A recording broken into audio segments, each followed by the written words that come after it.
altitude of about 350,000 feet or 105 kilometers this morning.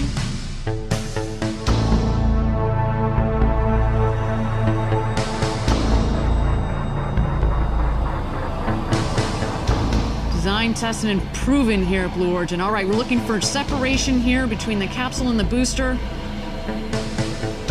And separation is confirmed. Then we will look for the firing of the BE-3 engine, that is. Boom!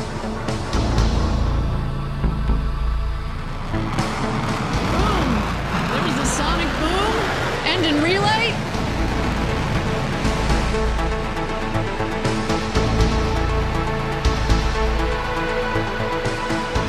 And a smooth, controlled hover back home. And touchdown. The New Shepard capsule. The drogues have been deployed, and there are the main parachutes fully inflated.